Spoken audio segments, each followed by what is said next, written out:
Com a proteção de Deus e constatada a presença de quórum, declaro aberta a 13ª sessão ordinária e a quarta em formato telepresencial na primeira Câmara do Tribunal de Contas do Estado do Rio Grande do Norte, nesta quinta-feira, 7 de maio de 2020. Expediente a secretária para a leitura da ata da sessão ordinária anterior.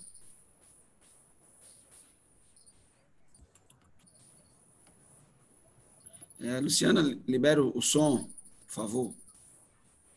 Desculpa, doutor Thompson.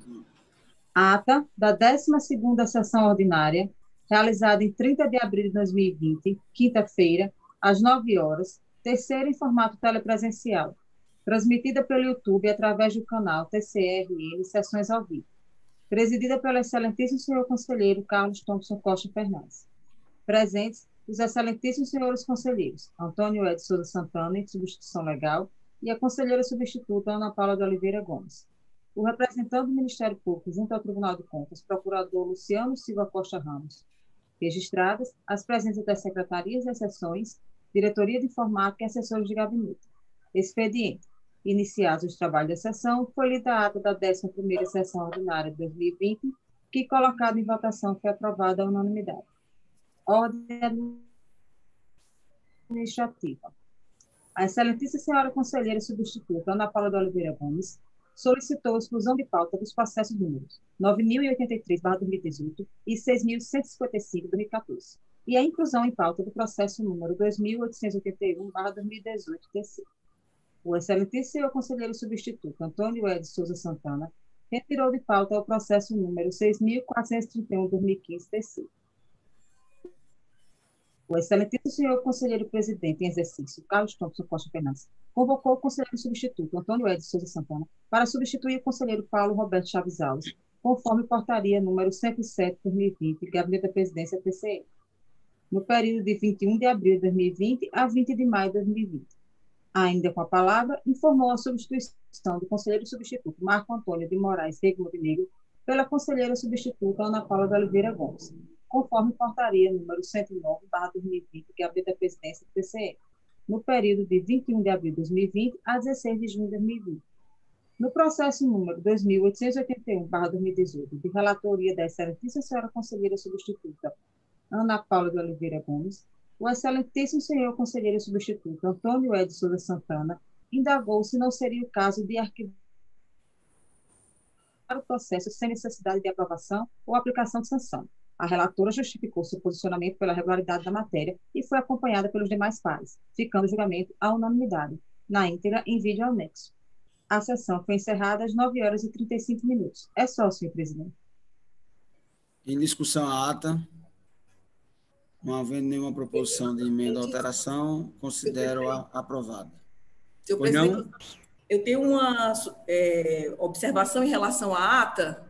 Pois não? Que a substituição minha em relação ao conselheiro substituto Marco Montenegro é de 21 de abril a 14 de junho. Eu entendi a secretária das sessões falando 16 de junho, mas na portaria está até 14 de junho, e não 16, como eu ouvido equivocadamente. Certo. Ok. Então, feita essa pequena retificação, se todos concordam, permaneça como estão e considero, então, a ata aprovada com essa retificação da conselheira substituta, doutora Ana Paula. Ordem administrativa. A palavra está facultada na ordem administrativa. Peço a palavra, excelentíssimo senhor presidente. A palavra, Vossa Excelência. Na ordem administrativa, peço permissão para retirar de pauta o processo 5871/2014. De logo solicito à Secretaria das Sessões da Primeira Câmara a remessa deste feito ao meu gabinete. Grata pela atenção. Entendido o pleito de Vossa Excelência. Continua aberta a ordem administrativa. Se nenhum dos senhores conselheiro em substituição legal, conselheiro substituto, a conselheira e demais presentes não gostariam de fazer uso da palavra, então passemos à ordem do dia. Com a palavra, o conselheiro Antônio Ed Souza Santana, que está substituindo o conselheiro Paulo Roberto Chaves Alves. Bom dia, excelentíssimo presidente, excelentíssima senhora conselheira, excelentíssimo senhor procurador, senhores e senhoras presentes aqui acompanhando a sessão pela sala virtual e também minha saudação a todos os que nos assistem pelo YouTube. Eu tenho a relatar na sessão de hoje o processo 701.451/2011, em substituição ao conselheiro Paulo Roberto. Relatório. Trata-se de análise da gestão fiscal da Prefeitura Municipal de Rui Barbosa, relativa ao exercício de 2011, com base na resolução 006 de 2011, estando sob a responsabilidade da senhora Maria Aparecida Cavalcante, prefeita do município no período em referência. O corpo técnico da Diretoria de Controle Externo da Administração Municipal elaborou a informação preliminar 47 de 2013, tendo apontado que teria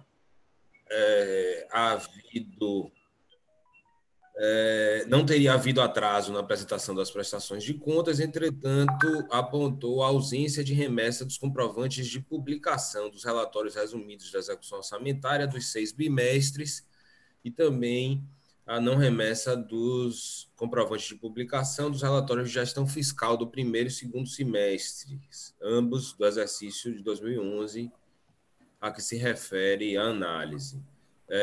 Constatou ainda a ausência de registros dos precatórios, anexo 41 do CIAI. Na mesma oportunidade, restou demonstrado que o Poder Executivo extrapolou o limite prudencial de gastos com pessoal no exercício de 2011, tendo alcançado o patamar de 53,62% da receita corrente líquida, tendo sugerido a emissão de termo de alerta. Foi emitido, né, o termo de alerta. Há nos autos a ciência da interessada, ela apresentou defesa em relação à comunicação que recebeu. O corpo técnico analisou esta primeira defesa, suscitou nova impropriedade atinente à remessa com atraso. Na verdade, reforçou o apontamento inicial, afeto aos atrasos relativos à remessa dos comprovantes de publicação dos RGFs e dos relatórios resumidos da execução orçamentária, tendo sugerido a irregularidade das contas. Foi ordenada nova citação aqui nos autos, tendo sido, mais uma vez, apresentada a defesa e a informação conclusiva. Assentou o corpo técnico que as alegações aduzidas pela responsável não foram suficientes para elidir as irregularidades, tendo sugerido a aplicação das penalidades com a decretação da irregularidade das contas. Em parecer ministerial 02/2020, o parquet opinou pela irregularidade das contas com a aplicação de sanções à senhora Maria Aparecida Cavalcante. É o que importa relatar. Eu passo, então, ao voto. Inicialmente, eu examino as alegações de defesa trazidas pela responsável, que sustentou que não haveria previsão legal para o arbitramento de multas por parte deste tribunal, que não poderiam ser aplicadas as multas com base em resolução editada por esta Corte. E eu trago aqui precedente firmado lá no âmbito do STJ, no julgamento do recurso ordinário em mandado de segurança 16.186, Paraíba, relator ministro Humberto Martins, julgado pela segunda turma do STJ. Abro aspas aqui para transcrever excerto que esclarece essa questão. Abro aspas. É devida a multa imposta por meio de resolução de Tribunal de Contas Estadual que regulamenta a lei estadual para punir o atraso na entrega de informações do ente federado, a fim de que a missão constitucional do tribunal tenha eficácia. Mesmo entendimento foi também consubstanciado no julgamento de outro mandado de segurança, outro recurso extraordinário, outro MS também, no caso aqui pela STJ primeira turma. Eu cito aqui esse outro precedente também, para dizer que não merece prosperar o argumento suscitado pela gestora para ausência de sustentação legal para o arbitramento das multas, em razão de estarem fundamentadas previsão da lei orgânica para aplicação de multas pelo tribunal, que foi regulamentada por meio da resolução em referência. Passo, então, ao exame das irregularidades aqui caracterizadas nos autos. Primeiro, atraso na entrega dos comprovantes de publicação dos RGFs do primeiro e segundo semestre, e também atraso na entrega dos comprovantes de publicação dos relatórios resumidos da execução orçamentária do primeiro, segundo, terceiro, quarto, quinto e sexto bimestres de 2011. Digo que restou caracterizada a ocorrência dessas irregularidades, razão pela qual propõe a aplicação de multa prevista no artigo 102 da então vigente lei orgânica, combinado com o artigo 30, inciso 1º, alineado da resolução 006/2011. Né? Passo ainda ao exame das outras irregularidades apontadas pelo parquê especial, aqui não tinham sido apontadas pelo corpo técnico e foram apontadas pelo Ministério Público. O Ministério Público propõe a aplicação de multa por extrapolação do limite de gasto com pessoal. Eu digo aqui que a LRF estabelece, no caso, seu artigo 19, que o limite global da despesa com pessoal para o Poder Executivo Municipal não poderá exceder a 54% da receita corrente líquida. Nos autos ficou comprovado que a despesa chegou a 53,6%, então não houve extrapolação do limite total de despesa com pessoal. Entretanto, houve extrapolação do limite prudencial, 95% desse limite máximo, sendo que nos incisos do artigo 22, a LRF traz uma série de vedações quando se extrapola esse limite prudencial, devendo haver sanção no caso de violação a essas aludidas proibições. Né? E aqui, no caso dos autos, eu registro a minha divergência parcial quanto à opinião do parquê no que tange a aplicação de sanção pela violação do limite prudencial, uma vez que não se verificou a comprovação, nem muito menos menção nos autos do cometimento pela gestora das condutas elencadas nos incisos do parágrafo, dos incisos do artigo 22, né? No caso, não há comprovação nem sequer menção de que teria havido violação a essas proibições em razão da extrapolação do limite prudencial. Então, eu entendo que não cabe a aplicação de multa por não ter havido, então, restado caracterizada esta irregularidade. Quanto à emissão de termo de alerta, registro que o tribunal cumpriu sua missão constitucional, tem emitido o termo conforme previsão da Lei de Responsabilidade Fiscal. Passo ainda ao exame de outra imputação proposta pelo parquê, no caso, a aplicação de sanção por desequilíbrio orçamentário. Eu digo aqui nos autos que não houve apuração quanto a esta outra irregularidade suscitada pelo parquê. O corpo técnico não faz nenhuma menção e o parquê simplesmente indica ter havido desequilíbrio orçamentário sem que isso tenha sido devidamente aqui também materializado nos autos. Né? Os processos tratam de análise da gestão fiscal, se apurou tão somente o cumprimento dos limites e a remessa, as publicações e a remessa dos relatórios e dos comprovantes de publicação ao tribunal.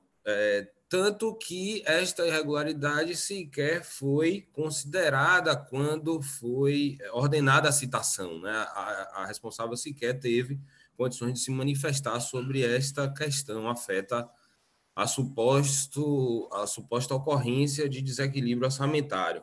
Então, em razão disso, eu compreendo também não haver condições aqui materiais para aplicação desta sanção proposta pelo parquê. Registro aqui também que, no caso dos autos, como se trata de análise da gestão fiscal, não há que se emitir parecer prévio específico nos termos da Resolução 31/2018 para submissão de deliberação à Câmara Municipal quanto à questão afeta a inelegibilidade. Então, concluindo o voto em concordância com a manifestação do corpo técnico e em consonância parcial com o parecer ministerial, voto pela irregularidade da matéria, nos termos do artigo 75, inciso 1º da Lei Complementar 464/2012, impondo à senhora Maria Aparecida Cavalcante, prefeita à época dos fatos, as seguintes sanções pecuniárias: pelo atraso na remessa a esta Corte dos comprovantes de publicação do RGF primeiro e segundo semestre, multa no valor de R$ 2.128, nos termos do dispositivo referenciado aqui da resolução 006/2011. Quanto ao não envio dos comprovantes de publicação dos relatórios resumidos da execução orçamentária, multa no valor de R$ 6.384, com base também no mesmo dispositivo da resolução já antes referenciado. É o voto, Excelência. Eu acompanho o voto de Vossa Excelência, aprovado a unanimidade. Senhor presidente, o Ministério Público pede vista. Entendido o pedido de vista do Ministério Público, deve ser registrado em ata. Senhor conselheiro, senhora conselheira, senhor procurador, demais cidadãos e cidadãs que nos assistem pelo canal do YouTube, eminentes assessores, eu tenho a relatar 3 processos. O primeiro deles é o número 731/2011, foi do presente feito de análise da gestão fiscal da Prefeitura Municipal de Pureza, atinente ao exercício 2011, tendo como responsável, então, a prefeita, a senhora Soraya Café de Melo Santana.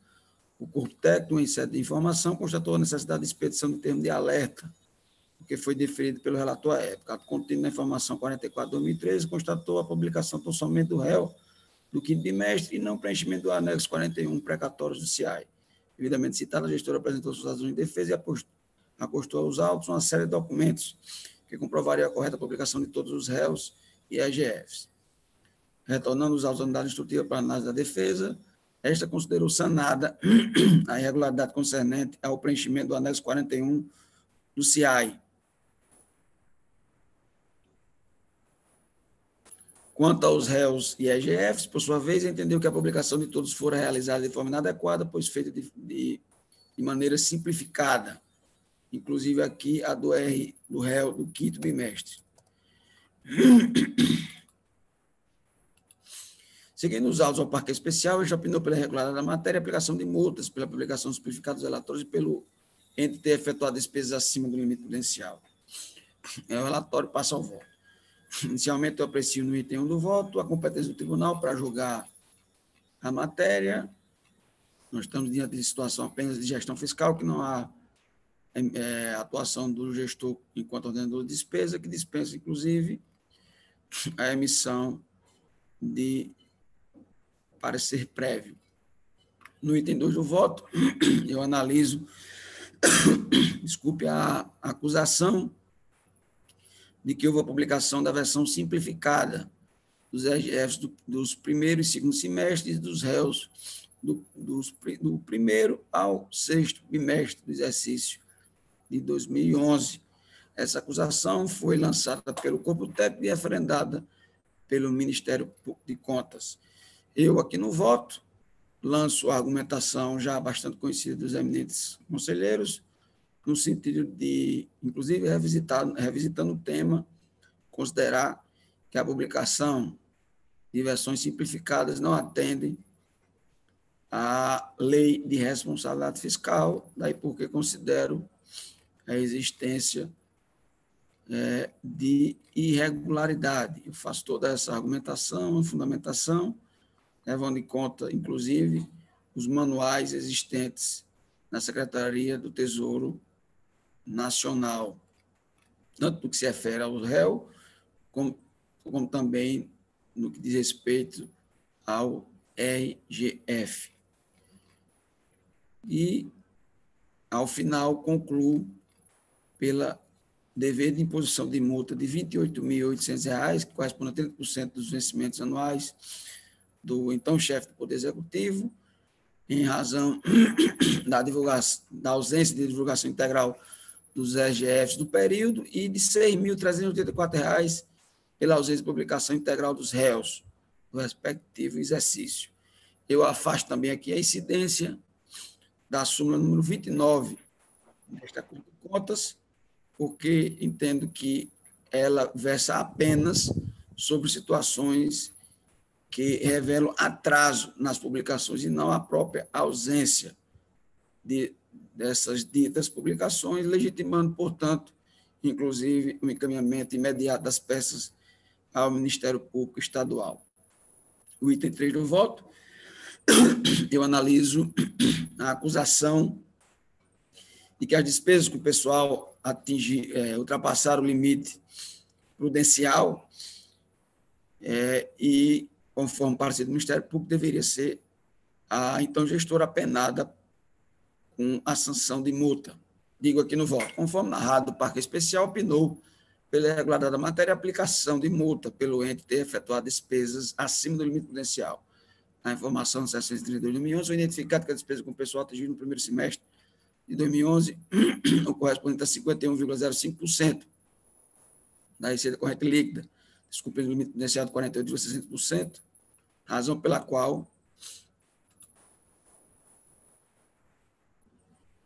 foi expedido o termo de alerta de responsabilidade fiscal. Mais adiante, a informação 44 de 2013, a despesa corrente líquida subiu para 53,23%. Em que pese o gestor tenha superado o limite prudencial, verifique que ele não se manteve, melhor dizendo, verifique que ele se manteve abaixo do limite geral de 54%, de forma que não há que se aplicar penalidade, tampouco multa, servindo a emissão do termo de alerta mais como uma advertência, razão pela qual divijo do entendimento do Ministério Público de Contas nesse quesito, a exemplo que fez o conselheiro em substituição legal, Antônio Hélio, no voto anteriormente proferido, já que a lei de responsabilidade fiscal ela não prevê nenhuma hipótese de sanção de índole pessoal ou qualquer outra legislação atinente ao tema, em função de haver a superação do limite prudencial. O que existe são medidas que devem ser tomadas ou vedações que devem ser respeitadas a partir da superação desse limite, e não a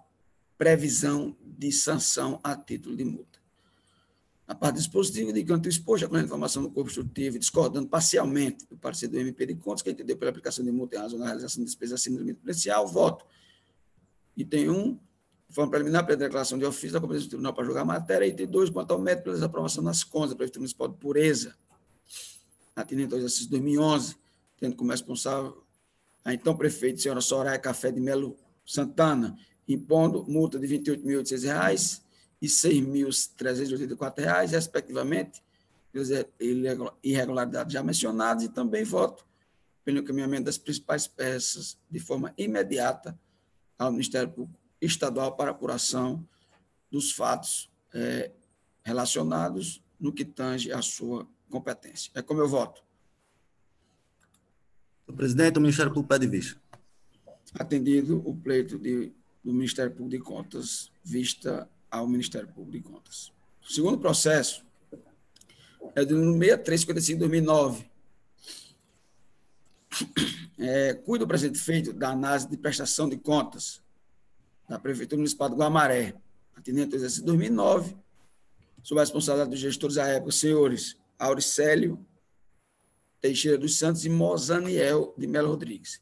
O corpo técnico destacou, tem sido a informação 38 de 2011, observou que não houve comprovação na publicação dos réus dos primeiro e terceiro bimestres e dos RGFs dos primeiros e segundo semestres de 2009, bem como que os dados do Poder Executivo e do Poder Legislativo referentes não foram apresentados nos anexos do CIAI de forma consolidada, e que os anexos 5 e 16 do CIAI não foram devidamente preenchidos. Além disso, identificou-se a necessidade de emissão do termo de alerta e responsabilidade, o que foi realizado.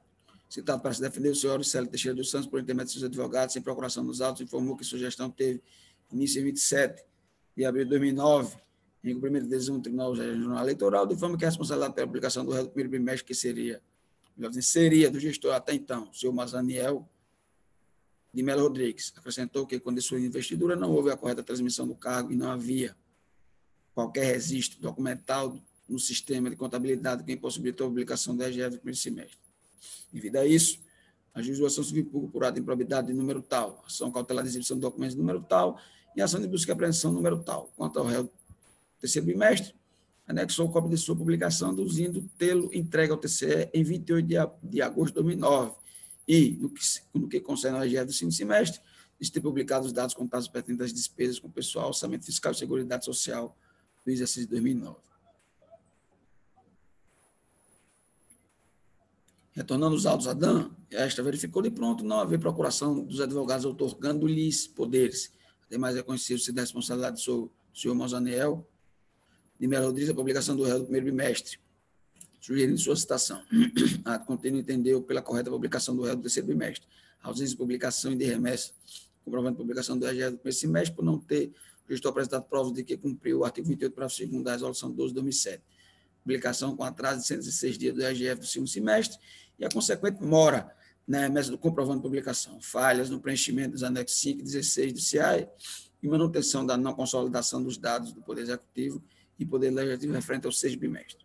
Emitidos os autos ao Ministério Público de Contas, ele sugeriu a intimação do senhor Auricélio Teixeira dos Santos para sanar o vício de representação e citação do senhor Mazaniel de Melo Rodrigues para apresentar a defesa. Devidamente intimado, o senhor Auricélio não se manifestou nos autos. O senhor Mazaniel Rodrigues, por sua vez, apresentou defesa do ter publicado o primeiro bimestre à época, no próprio site do TCRN, bem como nos murais da Prefeitura de Guamaré e no Diário Oficial do Município de Guamaré, sendo que não detinha cópia do mesmo em razão de não mais gerir o ente. Acrescentou que publicou novamente o relatório, agora no Diário Oficial do Estado do Rio Grande do Norte, e que todos os documentos concernentes à sugestão foram entregues ao Ministério Público Estadual quando deixou o cargo. A informação 323 de 2019 é uma unidade instrutiva. Entendeu por sanada a irregularidade referente à ausência de publicação do réu do primeiro bimestre, devendo o senhor Mozaniel Rodrigues arcar com multa por atraso em sua publicação, que se deu tão somente em 10 de fevereiro de 2015. Quanto ao senhor Auricélio Teixeira dos Santos, optou pela aplicação de multas por não publicação do RGF do primeiro semestre, atraso na divulgação do RGF do segundo semestre, atraso na entrega dos comprovantes de publicação do RGF do segundo semestre e do réu do terceiro bimestre e não consolidação das contas ao sexto bimestre do Poder Executivo e do Poder Legislativo.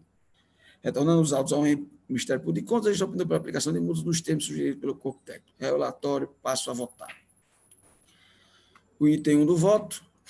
Em resumo, eu aprecio a competência do tribunal para julgar as contas e digo que essa competência subsiste nos termos da Constituição Federal e que, como não há atuação do chefe do Executivo como coordenador de despesa, também não compreendo a necessidade de emissão de parecer prévio nos termos de resolução editada por este Tribunal de Contas, no caso, a resolução 31 de 2018. O item 2 do voto, eu aprecio a acusação de não publicação do RGE do primeiro semestre, ausência de documentos necessários para a elaboração do relatório quando a assunção ao poder, e analiso toda essa situação e digo que, conforme a narrativa apresentada, uma das irregularidades concernentes ao exercício 2009 no município de Guamaré foi a não publicação do RGF do primeiro semestre. Citado para se defender, o senhor Auricélio Teixeira dos Santos disse ter assumido o cargo de prefeito de Guamaré por determinação do Tribunal Regional Eleitoral, que não houve a devida transição do cargo e que encontrou a prefeitura sem os documentos necessários para a concretização de tal relatório.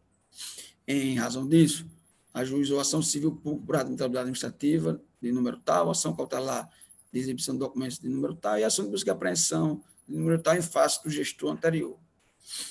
O corpo técnico entendeu que tais medidas tomadas pelo gestor não foram suficientes para eximir sua responsabilidade, considerando não cumprido o artigo 28, parágrafo 2º da resolução 12 de 2007 em sua integralidade, que assim dispõe. Eu dispenso a leitura e digo que, pois bem, de início, decreto a revelia do gestor, considerando que sua defesa foi firmada tão somente por advogados que não acostaram aos autos, procuração otorgando poderes para tanto, mesmo tendo sido intimados especialmente para sanar esse vício. O que concerne ao mérito, entendo que o presente processo, dentre outras coisas, trata também, dentre outros temas, trata também de responsabilização de agentes que deram causa à omissão ou atraso, em face da transição entre mandatos verificados no período. Este acordo de contas objetivando assumir, melhor dizendo, assegurar a plena continuidade administrativa dos municípios, com o intuito de evitar esse tipo de intercorrência relacionada à transição de mandatos, editou a resolução 34 de 2016, de 3 de novembro de 2016, que dispõe sobre a adoção de providências necessárias à transição de governo no âmbito da administração pública municipal, tendo por escopo a disponibilização de dados, informações e documentos que permitam o conhecimento da situação contábil, financeira, orçamentária, operacional e patrimonial de órgãos e entidades municipais, com vistas em especial a possibilitar a integral prestação de contas relativa ao último ano de mandato do titular de cada poder. Por estar na chefia do Poder Executivo quando do vencimento da obrigação referente à publicação do EGF do primeiro semestre e remessa de seu comprovante ao TCE, conclui-se-ia, a princípio, pelo cometimento de irregularidades pelo senhor Auricélio Teixeira dos Santos, nos termos já mencionados no artigo 28, parágrafo 2º da Resolução 12 de 2007, que disciplina a matéria. Considerando que a publicação do EGF só pode ser cumprida quando o gestor detém os documentos que embasam sua concretização, e que é muito comum gestores que assumem o comando do ente interrompendo mandato em curso se depararem tanto com caos na administração quanto com ausência de documentos.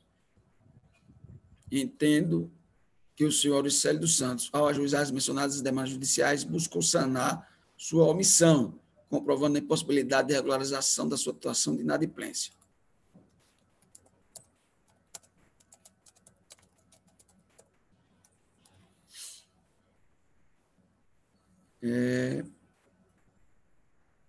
Isso porque a ação de improbidade é uma forma de apuração de responsabilidade e as ações de exibição de documentos de busca e apreensão visam justamente possibilitar a tomada e conhecimento da documentação necessária para a elaboração do relatório.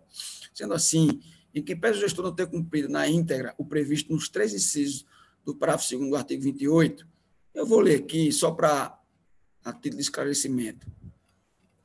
Ele teria que instaurar procedimento de tomada de conta do administrador faltoso, representação ao Ministério Público Estadual para apuração de responsabilidade administrativa civil e crime penal e a ação de medida judicial visando a busca e apreensão da documentação faltante. Eu digo aqui, entendo que o mesmo se encontrava impossibilitado de exercer as obrigações a ele impostas e que tomou medidas tendentes a sanar tal situação, não sendo prudente considerar o rol do mencionado artigo como taxativo, mas sim exemplificativo, considerando que na situação posta foram evitados esforços e tomadas medidas concretas a fim de permitir o cumprimento do encargo. Dessa forma, veja que ele entrou com ação de improbidade, ação de busca e apreensão, né? e outra ação também, de exibição de documentos. Considero que o senhor Auricélio, dessa forma, considero que o senhor Auricélio Teixeira dos Santos não deve responder pelas irregularidades a ele imputadas nestes autos. Ante a impossibilidade comprovada de cumprimento da lei e acrescida da adoção de medidas já mencionadas, que acarreta a isenção de sua responsabilidade. Tendo ficado constatado que a omissão imputada ao senhor Auricélio foi decorrente da atuação do senhor Mazaniel, caberia a este responder pela não publicação do EGF do primeiro semestre. Ocorre que não houve nova citação deste acerca dessa imputação, não sendo o caso de reabrir a instrução processual neste momento, de modo que, em homenagem aos princípios da celeridade, do contraditório, da ampla defesa do devido processo legal, deste impor a correspondente sanção ao efetivo responsável, visto que ele não foi oportunizado de se insurgir contra as referidas imputações. Item 3 do voto. Analiso a imputação de publicação intempestiva do EGF do segundo semestre e da remessa intempestiva dos comprovantes de sua publicação. Eu aqui digo que, após competente citação, o responsável repífio, senhor Auricélio Teixeira dos Santos, acostou os autos dos comprovantes de divulgação e imprensa oficial do mencionado relatório. No entanto, contrariando a obrigação descumprida no artigo tal, no caso da LRF e resoluções desse tribunal, a publicação foi realizada com 116 dias de atraso e a remessa de seu comprovante se deu tão somente quando a adução da defesa em 4 de julho de 2011. Aqui eu cito dispositivos da LRF e digo que impede destacar que a publicação realizada em mural, na sede da prefeitura, caso ocorresse, não seria capaz de suprir a ilegalidade apontada. Eu considero configurada a irregularidade que foi indicada pelo Corpo Técnico e também pelo Ministério Público de Contas, entendo que cabe aí multa de 30% dos vencimentos anuais correspondentes aí a R$36 mil. Discordo, por outro lado, da sugestão do Corpo Técnico do MP de Contas quanto à imposição de multas pela não apresentação da forma tempestiva do comprovante de publicação do mencionado relatório. Eu entendo que a publicação com atraso já engloba essa irregularidade, conforme precedentes pacificados, tanto no âmbito da primeira Câmara, como também na segunda Câmara desta Corte de Contas. O item 4 do voto, eu analiso a imputação de atraso na publicação do relatório de medidas de execução orçamentária do primeiro bimestre. Eu entendo que não merece prosperar o argumento segundo o qual a publicação se deu no site desta Corte de Contas, que foi lançado pelo defendente Mosaniel de Melo Rodrigues, pois tal medida jamais foi adotada perante este tribunal. No que concerne a publicação dos memoriais da Prefeitura, o entendimento pacífico, já mencionado antes, é o de que tal medida não cumpre a publicidade devida, nos termos já postos no tópico 3, não sendo, portanto, aceita. Ainda que, se não fosse, verifica-se que não há qualquer comprovação de sua realização, mesmo valendo para a suposta publicação do Diário Oficial da Prefeitura de Guamaré. Ele alegou que teria publicado o relatório no Diário Oficial da Prefeitura de Guamaré, mas não juntou prova para tanto. Não juntou prova dessa alegação.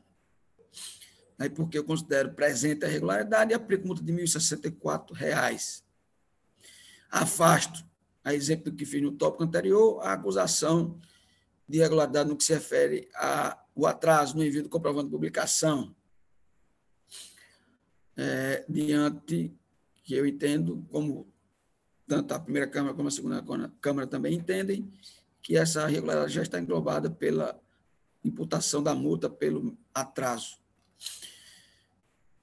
Eu digo também que essas irregularidades não configuram doloso de improbidade para fins da lei de inelegibilidades e aplico aqui a súmula 29 desta Corte de Contas.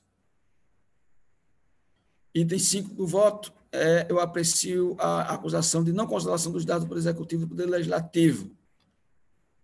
Eu considero que essa irregularidade permanece, já que não foi devidamente rebatida pelo gestor à época de sua defesa, e aplico multa de R$ 300 sobre essa irregularidade ao senhor Auricélio Teixeira dos Santos. O item 6 do voto, eu analiso as irregularidades formais quanto ao preenchimento dos anexos 5 e 16 do CIAI. Eu digo que o corpo técnico identificou que os anexos 5 e 16 do CIAI não registraram dívida consolidada, sendo que os outros anexos houve preenchimento de despesas com amortização de dívidas, o que revela um descompasso. Em razão disso, sugeriu que o gestor prestasse esclarecimentos sobre a existência de refinanciamento de débitos com concessionários públicos.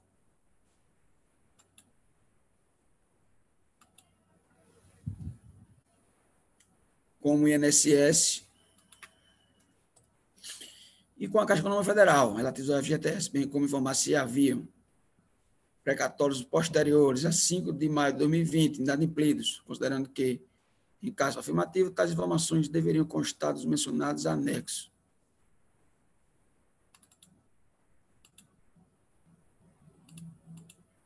Está a se manifestar o responsável nada disse a respeito da questão, mantendo irregularidade, razão pela qual aplico multa de R$ 300 ao senhor Auricélio Teixeira dos Santos. Ato exposto, acolhendo parcialmente a informação do corpo técnico e o parecer da MP de Contas, deles divergindo no que tange a aplicação de multa pela não publicação do RGF do primeiro semestre, e não remessa e atraso dos programas de publicação dos RGF dos primeiros e segundo semestres, e do réu do primeiro bimestre, voto de forma preliminar, pela declaração de ofício da competência do tribunal para julgar a matéria, quanto ao método pela desaprovação das contas do Prefeitura Municipal de Guamaré, do exercício de 2009, impondo aos responsáveis as seguintes penalidades: ao senhor Auricélio, multa de R$ 36.000, multa de R$ 300, multa de R$ 300 e multa de R$ 300, conforme a fundamentação lançada no voto. E ao senhor Mosaniel de Melo Rodrigues, multa de R$ 1.064. É como eu voto. E passo agora a relatar o terceiro. O Ministério Público pede vista também desse processo. Atendido o pleito de Vossa Excelência. Vistas ao Ministério Público de Contas. O último processo da minha pauta é o de número 2545-2015. No presente, de execução do acordo 1035-2009, constituído em desfavor do senhor José Cavalcante da Silva, então suposto gestor da Câmara Municipal de Poço Branco, por meio do qual foi imposta a obrigação de pagar a quantia certa à Fazenda Municipal, no importe de R$ 182.149,69, mais multa de 10% sobre esse débito, decorrente do reconhecimento de dano erário em virtude de omissão no dever de prestar contas. A Procuradoria-Geral do município de Poço Branco, por meio de ofício, evento 19, informou que o senhor José Cavalcante da Silva nunca exerceu o mandato eletivo de vereador, muito menos foi presidente do Legislativo Municipal, ressaltando que no exercício auditado foram gestores da Câmara Municipal Nilce Cavalcante da Silva, Severino Ramos de Almeida Pereira e Vicente da Silva Cruz. Diante das provas apresentadas pela referida procuradora, o Corpo Técnico emitiu informação, evento 24, sugerindo a anulação deste processo de execução e do ato decisório exequendo, proferido no processo 9155-2005, TC, seguido da reabertura da instrução com citação dos vereadores responsáveis pelas contas acima mencionadas. Por último, o Ministério Público de Contas emitiu o parecer 251/2018, opinando pela declaração da nulidade deste feito e do acordo exequendo, com exclusão da responsabilidade do senhor José Cavalcante da Silva e a reabertura da instrução com a citação de Nilce Cavalcante da Silva, Severino Ramos de Almeida Pereira e Vicente da Silva Cruz. Relatório. Compulsando os autos na fase cognitiva, verifica-se, no caso do processo número 9156/2005, verifica-se no esteio da marcha processual, em suma, o que segue. A. No esteio de responsabilidade de entrega das contas do primeiro e do segundo bimestre de 2005, constam o nome do senhor José Cavalcante da Silva como responsável pelas informações da senhora Nilce Cavalcante da Silva como responsável pelo preenchimento. Evento número 1, página 6 e 13. B. No esteio de responsabilidade de entrega das contas do terceiro e ao quinto bimestres de 2005, constam o nome do senhor Severino Ramos de Almeida como responsável pelas informações e do senhor Manuel de Araújo Bezerra como responsável pelo preenchimento. Como procurador-geral. Evento 1, páginas 20, 24 e 26. C. Nas informações números 646/2006 e 883/2007, o Corpo Técnico indica apenas o senhor José Cavalcante da Silva como sendo responsável pelas contas aludidas, sugerindo a requisição de documentação comprobatória de despesa do mesmo, que foi acatado em seja de notificação, evento 1, páginas 20 a 26. D. A notificação à época que dependia do recebimento em mão própria para efetivação não foi entregue ao destinatário, tendo sido realizada por meio de edital publicado, cujo prazo decorreu em autos e ensejou a citação do responsável com sua opinião do Parque de Contas, evento número 1, páginas 40 a 46 e 51 a 53. A citação à época, que dependia do recebimento em mão própria para efetivação, não foi entregue ao destinatário, tendo sido realizado por meio de edital publicado, cujo prazo decorreu em autos e ensejou a declaração da revelia do responsável, evento 1, páginas 55 a 64. F. O Parque de Contas emitiu parecer opinando pela desaprovação das contas com condenação do responsável a restituir ao erário, haja vista a ocorrência de dano decorrente da omissão dolosa no tocante ao dever de prestar contas. Evento 1, página 68 a 78. G.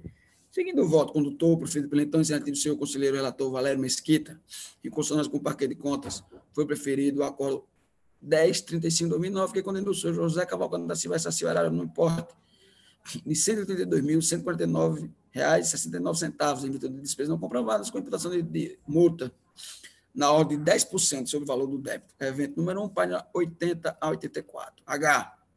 A intimação do acordo à época, que dependia do recebimento de mão própria para efetivação, não foi entregue ao destinatário, tendo sido realizada por meio de edital publicado, cujo prazo decorreu em autos e ensejou a certificação do trânsito julgada em 2 de abril de 2010. Evento 1, páginas 87 a 97. I. A citação, à época, do responsável para comprovar a restituição erária e o pagamento de multa, que dependia do recebimento de mão própria para efetivação, não foi entregue ao destinatário, tendo sido realizado por meio de edital publicado, cujo prazo decorreu em autos, evento número 1, páginas 99 a 106. E J. Determinada a abertura do processo de execução, evento número 1, página 109, a Câmara Municipal de Poço Branco apresentou o ofício 34/2012, por meio do qual anotou que as contas do exercício 2005 são de responsabilidade de Nilce Cavalcante da Silva, CPF número tal, e não de José Cavalcante da Silva, como constou na relação de condenados encaminhada à Justiça Eleitoral. Evento número 2, página 2. Ignorado o patente erro material na identificação do responsável pelas contas de ilidade, no exercício 2005, acabou sendo instaurado o processo de execução em questão. Ato contínuo com a ciência da municipalidade para a adoção das providências, a Procuradoria-Geral do município de Poço Branco anotou que o senhor José Cavalcante da Silva, condenado por este tribunal, nunca exerceu o mandato eletivo de vereador, muito menos a presidência do legislativo daquele município, evento 19. Este fato acabou confirmado pelo Corpo Técnico, evento 24, que, com base nas atas de posse do Poder Legislativo e em informações coletadas no site da legalidade no CIA e TCE, concluiu que os gestores, em verdade, foram 1. Nilce Cavalcante da Silva, janeiro a abril de 2005. 2. Severino Ramos de Almeida Pereira, abril a junho de 2005. E Vicente da Silva Cruz, junho a dezembro de 2005.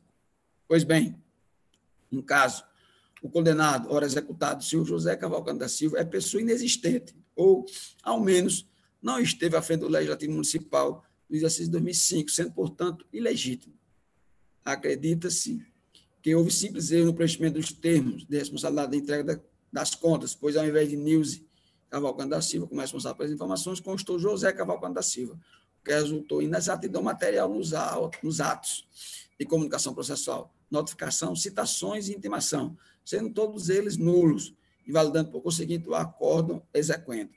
Deste prisma, tem-se por em contexto que os capítulos condenatórios exequendos, restituição, horário e multa, são oriundos de erro ou inexatidão material que não passam em julgado, admitindo-se a correção a qualquer tempo. Sobre o erro material retificável a qualquer tempo, vejamos os precedentes do STJ. E aqui eu cito uma decisão no RESP, no agravo interno, no RESP 1.718.803, Rio Grande do Sul, relator ministro Benedito Gonçalves, agora de 2019.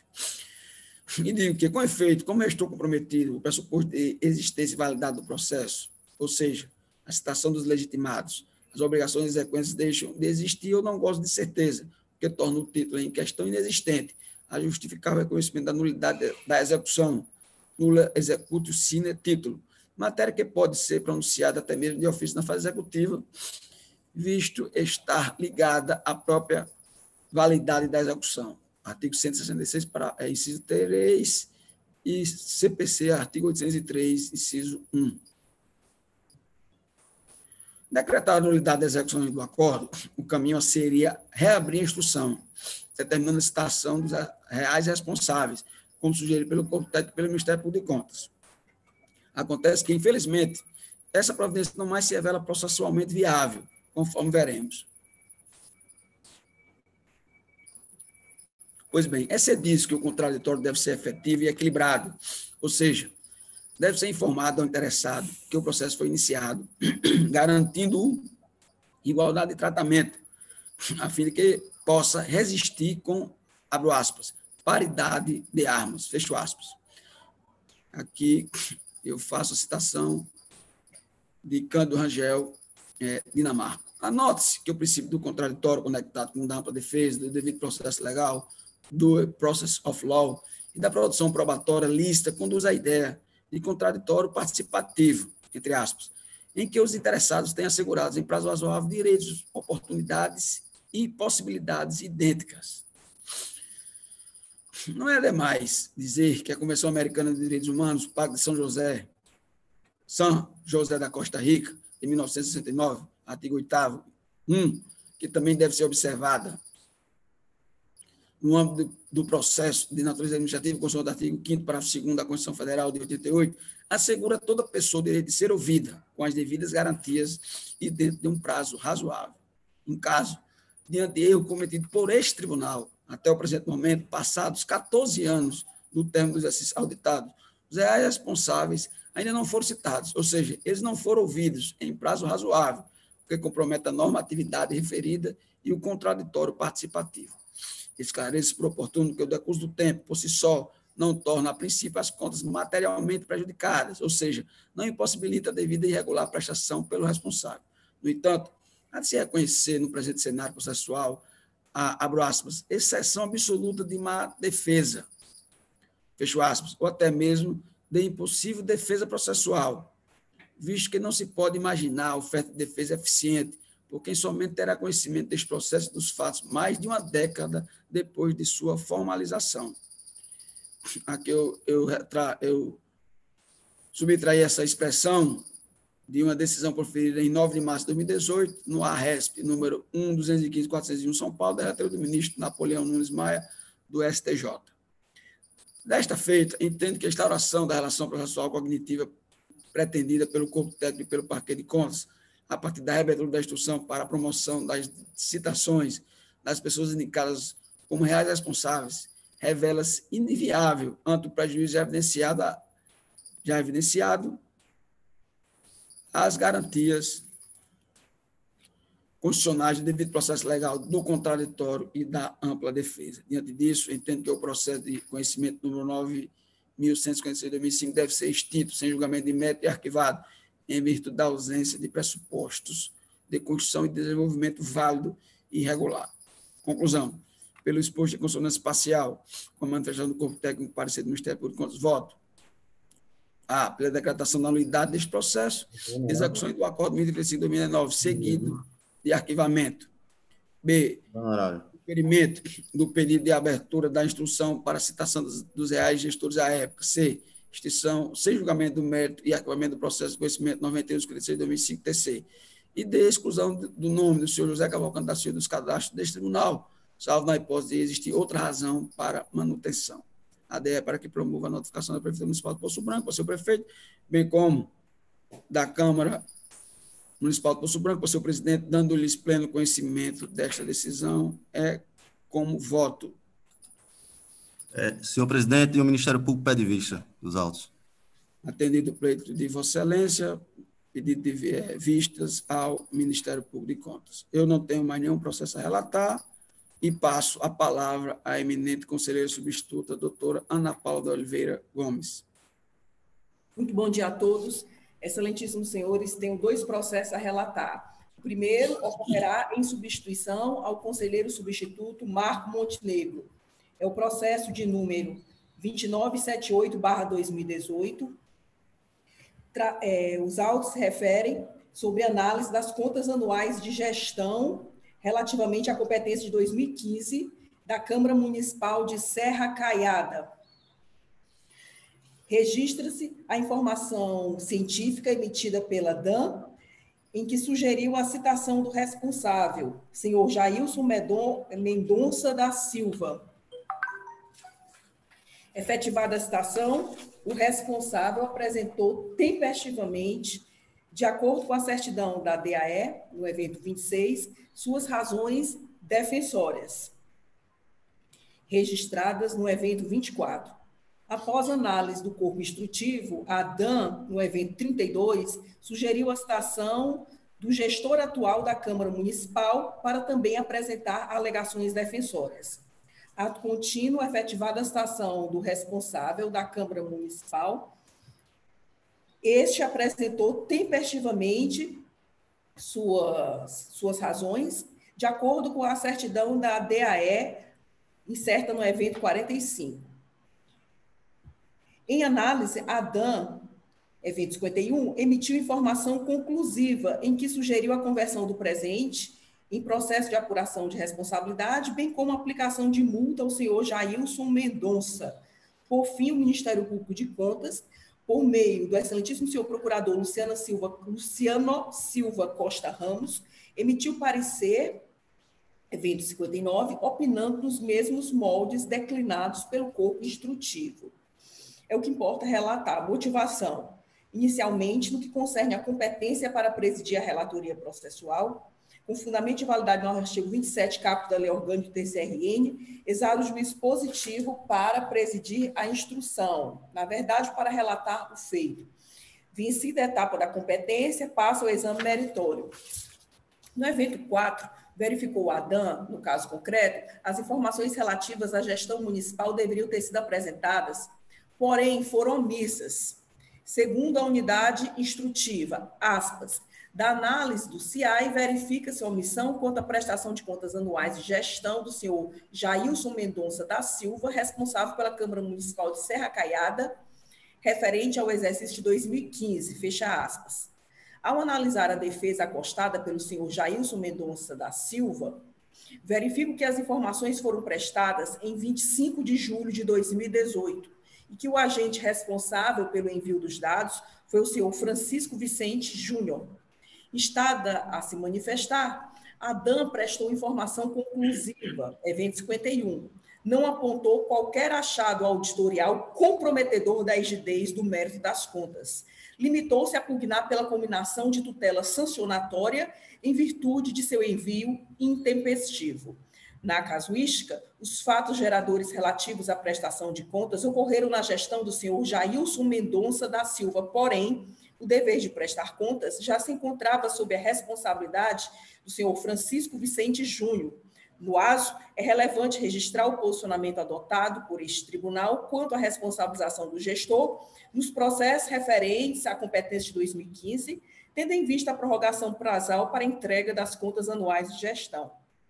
Em 22 de agosto de 2019, na sessão ordinária realizada por este órgão fracionário, acórdãos 205/2019 e 208/2019, o excelentíssimo senhor conselheiro Carlos Thompson Costa Fernandes relatou os processos 2994/2018 e 726/2018, que abordaram problemática similar à presente. Basicamente, a conclusão foi a seguinte: levando em conta a extensão de prazo para a prestação das contas anuais de gestão, competência de 2015, transferiu a responsabilidade da obrigação ao gestor subsequente, efeito prático da resolução 28/2017, o fato há que ser atentado pelo TCRN. Sendo assim, Sua Excelência depreendeu que o ônus decorrente por atraso ou omissão de prestar contas anuais de gestão relativamente ao exercício de 2015 não deveria recair em quaisquer dos gestores nas circunstâncias em que estejam presentes cumulativamente atraso no dever de prestação de contas anuais de gestão do exercício de 2015 e mudança de gestor após 30 de abril de 2016. Entendo aplicável o entendimento firmado no referido voto, vez que os dois requisitos se encontram presentes nos autos: atraso na entrega da prestação de contas e mudança de gestor após 30 de abril de 2016. Ao pesquisar no sistema informatizado deste tribunal, constata-se que o senhor Jailson Mendonça da Silva foi o gestor responsável da Câmara Municipal no exercício de 2015. Registro que houve mudança de responsável após 30 de abril de 2016, tendo o senhor Francisco Vicente Júnior sucedido a partir de 1º de janeiro de 2017, o que, portanto, é posterior a 30 de abril de 2016. Em que pese o meu posicionamento individual tenda a acompanhar o parecer ministerial de contas, não posso desconsiderar o recente precedente no âmbito da primeira Câmara por razões de segurança jurídica. De fato, em termos de Brasil, antinomia por inflação normativa, que é estudada em teoria da hermenêutica, consubstancia questão que precisa ser debatida, no caso concreto, prejudicou a efetividade do controle externo. Adiciono que a principiologia da nova lei adjetiva civil pátria, aplicada não apenas subsidiariamente, mas supletivamente aos processos de contas, por força do seu artigo 15, por sinal, o vocábulo supletivamente antecede o morfema claro em nível de palavra subsidiariamente da norma nacional, acentua o respeito à segurança judicante. Nas palavras do excelentíssimo senhor ministro do Supremo Tribunal Federal, doutor Luiz Fux, aspas, por ora, impõe-se concitar o intérprete e os aplicadores do novo CPC que propugnem por soluções simples que privilegiem os dois pilares do novel Código, a segurança jurídica e a duração razoável dos processos, fecha aspas. Conclusão.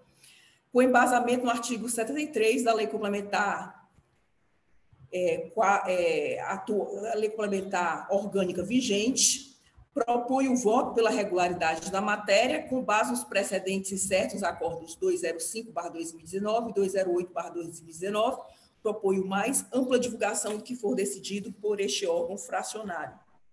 É como propõe o voto no processo em substituição ao conselheiro substituto Marco Montenegro.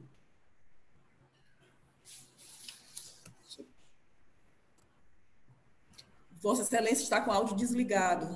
Você. Obrigado, conselheiro. Como voto o eminente conselheiro Antônio Ed? Eu acompanho. Eu também acompanho a Sua Excelência, a relatora, conselheira Ana Paula. Senhor presidente, o Ministério Público pede vista. Vistas ao Ministério Público. Vossa Excelência continua com a palavra. Tem um processo a relatar, o último de minha relatoria, na condição de relatora originária do feito. Esse processo 725/2018, tramitou e tramita no meu gabinete, originariamente. 725/2018, os autos eletrônicos versos sobre atraso da prestação de contas anuais da Câmara Municipal de Lagoa de Pedras, competência de 2015. Responsáveis identificados pela unidade instrutiva, senhora Margarida Freire de Oliveira e senhor José Arnaldo da Costa. Por meio de informação científica, eventos 4 e 25, a DAN sugeriu as respectivas citações. O senhor José Arnaldo da Costa asseverou que, ao assumir a gestão, não encontrou qualquer documento referente aos processos de despesa. Por sua vez, a senhora Margarida Freire de Oliveira alegou a irretroatividade da Resolução 12/2016. Estado a se manifestar, a DAN apresentou informação conclusiva, incerta no evento 55. Propôs aplicação de multa à senhora Margarida Freire de Oliveira em razão do atraso na apresentação das contas. 33 dias. Remetido o caderno ao Ministério Público de Contas, pugnou pela irregularidade da matéria e combinação de multa. Nos eventos 68 e 69, a Diretoria de Atos e Execuções acostou os antecedentes dos responsáveis. Eis o relato útil do feito, nas palavras de Pontes de Miranda, passo à motivação. Inicialmente, no que concerne a competência para presidir a relatoria processual, com fundamento e validade no artigo 27, caput da Lei Orgânica do TCRN, exara o juízo positivo para presidir a instrução do feito. Vencida a etapa da competência, passa ao exame meritório propriamente dito. Nos eventos 4 e 25, a DAN verificou da análise do CIAI, atraso na prestação das contas anuais de gestão, 33 dias. Não apontou objetivamente qualquer achado auditorial comprometedor da rigidez das contas. Em sede defensória, o senhor José Arnaldo da Costa aduziu que, ao assumir a gestão, não encontrou qualquer documento referente a processos de despesas da Hacienda Pública. Por seu turno, a senhora Margarida Freire de Oliveira alegou a irretroatividade da Resolução 12/2016, TCRN. Na casuística, os fatos geradores relativos à prestação de contas ocorreram na gestão da senhora Margarida Freire de Oliveira. Porém, o dever de prestar contas já se encontrava sob a responsabilidade do senhor José Arnaldo da Costa.